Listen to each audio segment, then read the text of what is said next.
Upside Down in the Middle of Nowhere, Chapter 3. Saturday, August 27th, 2005 at 7:19 a.m.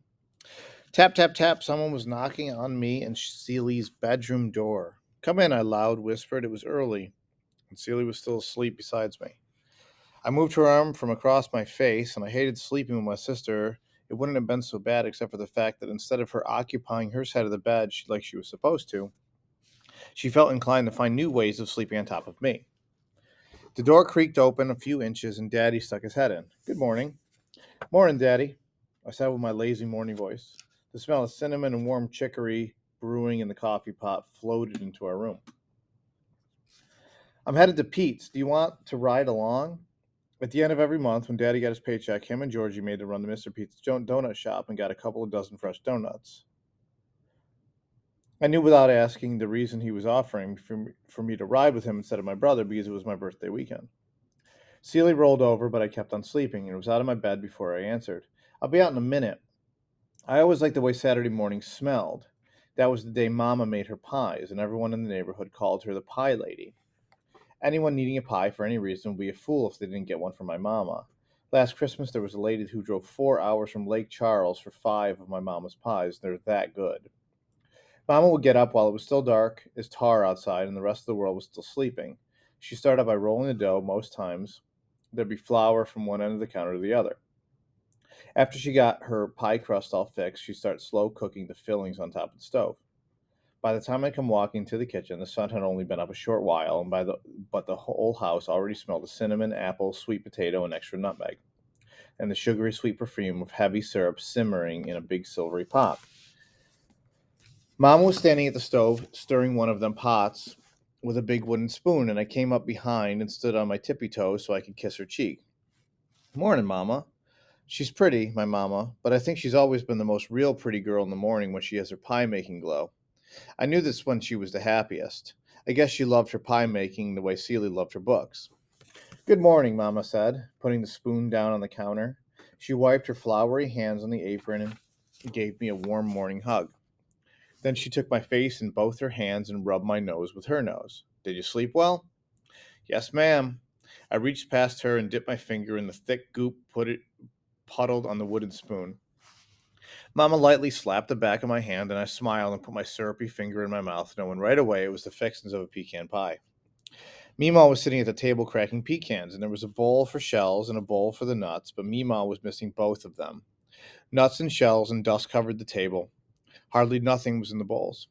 Well, now aren't you an early bird? Meemaw said, squinting at me. Her eyeglasses were hanging from the gold-colored cord around her neck, and I unfolded the glasses and slid them onto her face, careful not to accidentally poke an eye out. Oh my, look at this mess, she said, looking around at all the nuts and dust. Morning, Meemaw. I leaned over and kissed her forehead, and she reached her hand up and hugged my head. The back screen door slapped shut, and Daddy's heavy footsteps came toward the kitchen. He wasn't smiling like he usually did on Donut Saturday. Long creases were planted across his forehead. You ready to go, baby girl? Daddy asked. His pleasant voice didn't match the look of trouble on his face. Uh-huh, I said, picking up nut shells and wondering if his look had anything to do with the Babineaux skipping town. Excuse me? Daddy cocked his head at me. Both Mama and Meemaw stopped what they were doing and looked at him. I mean, yes, sir. I had to stop my lip from wanting to curl. He relaxed a tiny bit. Why don't you wait for me in the truck? I'll be there in a minute. Yes, sir. And I looked to Mama and Meemaw and gave my finger sign for I love you. I almost made it out the door when Meemaw shuffled towards me in her wore-out fuzzy slippers. Here, he shoved $2 in my hand. Get me 2 of them apple fritters. But Meemaw, you ain't supposed to be eating too many sweets on account of your sugar being high. I held out the dollar bills for her to take back. Listen to me, child. There's nothing wrong with my sugar and a warm apple fritter can't fix. Now go on. And she shooed me towards the door. I let out a big sigh and stuffed the money into my pocket of my shorts. You're going to get me in trouble. She stared at me over the top of her glasses, holding up 2 fingers with one hand and rubbing her belly with the other. She looked silly and made me smile. You're bad, Meemaw. You're going to get us both in trouble. And I went out and got in Daddy's truck. I sat there trying to figure out how I was going to sneak at that old woman her apple fritters. The truck smelled like Daddy, or maybe Daddy smelled like the truck. I really ain't sure, but it was one of them aromas made from a whole collection of smells. Daddy never smoked in front of us kids. I don't even think he did in front of Mama either, but we all knew when Daddy drove by himself, he would smoke a skinny cigar. I liked the smell it left behind, smoky, thick sweetness of leaves burning at Christmas time. The truck door creaked and stuck on the hinges, and when Daddy opened it, he sat down in his heavy driver's seat and let out a long sigh. I think he might have forgot I was there, and his hand sat there holding the keys, and he stared looking at something I didn't see out the windshield. He shook his head, shaking his private thoughts loose, and then he turned to look at me. His mouth was smiling, but his eyes looked far away. Are you buckled up? Yes, sir. I wanted to ask him what was troubling him, but I knew whatever it was, I'd feel better as soon as he had some of Mr. Pete's fresh donut holes. He picked up the little metal can that held his peppermints, and he flipped the lid and held it out to me. I smiled and took off one of the tiny candies. He winked at me and shook one for himself. I had a feeling that he was aching for a cigar right then, but he went to sucking the mint instead. Once we got moving, I was relieved to see whatever was upsetting my daddy seemed to fly out the open truck window and into the muggy morning air. Sorry, guys, coffee break. Daddy, hurry up! I pointed out the window, and I could see the flashing blue and white light of the police on the pole next to the building. Even though the donut shop was still more than a block down the road, that bright spinning light let everyone know the new batch of donuts had come out of the oven. It was like a light that was screaming, "Come and get 'em while they're hot."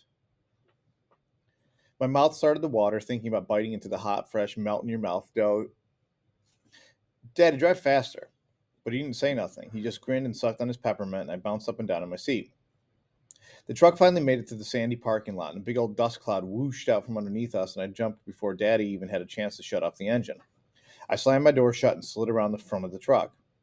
I was running for the shop's bright red painted door when I seen a playpen like the one Mama used for the twins sitting up in the alley between Pete's and the pawn shop next door. A cardboard sign read, "Free puppies," was taped to the rim. I skidded to a stop and temporarily forgetting about the donuts. I whipped around and gave Daddy my most convincing sweetest pie face with my hands folded prayer up against my chest. "Oh, Daddy, please." I hadn't even looked at the four-legged creatures yet, but I'd been waiting to myself. I wanted myself a puppy for as long as I could remember. I knew he'd say yes, and it'd be my birthday weekend and all. Daddy was shaking his head no before he even took the time to ponder the possibility. I approached the filthy playpen holding the free puppies, and I was fixing to open my mouth to remind them of all the benefits of a free pet when a stench flew up my nose, making my stomach do a flip-flop. Daddy yanked me back. A mangy beast leaped out of that pen made for babies like it was going to tear me to shreds, looking to barking and growling and flinging that thick dog spit everywhere. "Hey, keep back, girl," a snarled, toothless old white lady.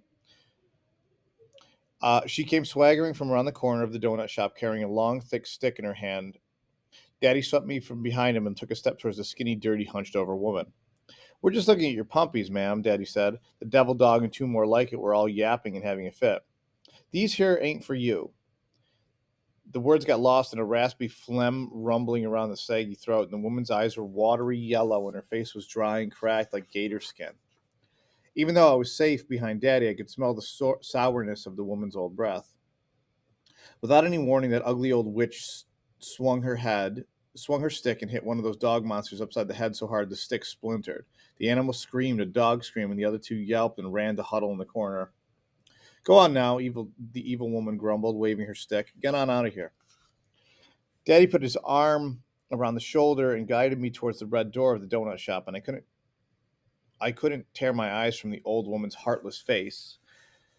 I pulled loose from Daddy and went marching right up to the woman, getting as close as my good sense would let me. "You should have been ashamed of yourself," I said, slow and clear to the wicked witch. "How would you like it if I took a stick and hit you upside your fool head?" My voice was begging to rise, and my whole body took to shaking. "That's enough, Armani," Daddy said, and I walked back to Daddy and slipped my hands into his. I glared at the woman with my face all puckered up in disgust and stuck my nose up in the air. I didn't blink, not one time, and the woman finally tore her eyes away from me. She lowered her head, nodding from side to side, grumbling to herself, and she lifted the front of her long, stained, gypsy-looking skirt and shuffled on back around the corner where she'd come from. The poor, messed up puppies got quiet. I took a deep breath, and my heart took the beating again. "Sorry, Dad," I said. He squeezed my hand. "You don't have anything to be sorry about, baby." Then he kissed the top of my head. The friendly little bell rang above the thick red door when Daddy opened it. The warm Saturday morning baking smell filled me up and brought my mind back to the donuts. Just like the blinking light outside promised, piping fresh sugar-dusted donut holes, beignets filled the glass case.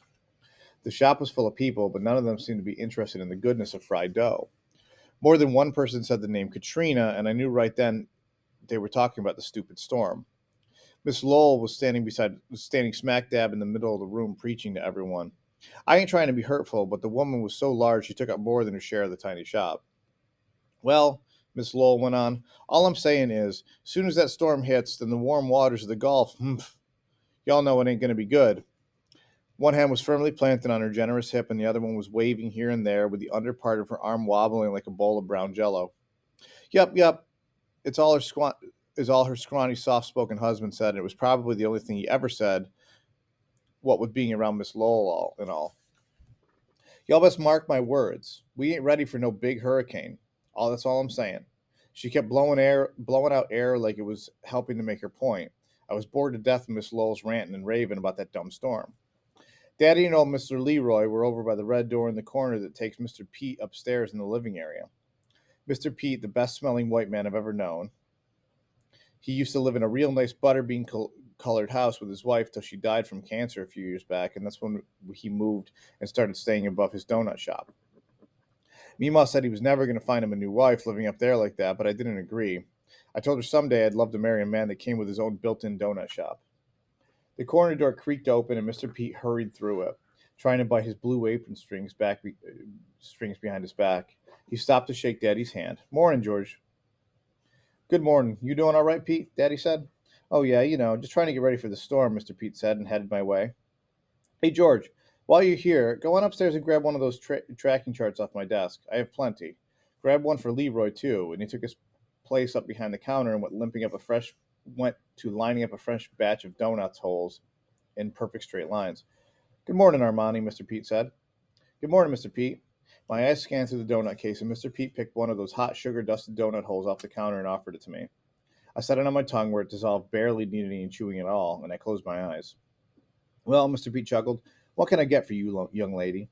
Well, I looked over my shoulder, and Daddy opened up the red door in the corner, and he see me looking and smiled and gave me the I'll be back in a minute signal by pointing his finger up in the air. I nodded and smiled back real sweet-like, and he ducked so he wouldn't smack his head on the low door frame, and he disappeared up the stairs. Finally. I cleared my throat and turned back to the counter. I stood tall on my tippy toes, and I said in my best hushed voice, Actually, Mr. Pete, I'd be needing 2 of your apple fritters, please. Smuggling the fritters out of that store and into the truck was only successful because Daddy was so distracted. I was going to strangle Meemaw for making me turn into a criminal-type behavior just because she had a sweet tooth. And I prayed I'd make it all the way home with the little white bag falling from under my shirt and landing on the truck floor. I got real nervous when I seen Daddy was going the long way home. Why are we going this way, Daddy? I just need to stop and get gas. It'll take a minute. I shifted in my seat, and the bag holding the fritters made a crinkle noise, and it sounded like my stomach made a crumpled newspaper. I froze and held my breath, and the sweat left the top of my head and ran down past my ears. Daddy started whistling some tune that only made sense to him, and he smiled and looked sideways. Before he got out of his truck at the gas station, Daddy said, Armani, why are you hiding your Meemaw's apple fritters under your shirt? He smiled and winked and walked off to the gas pump. I seriously felt my heart stop right then and there.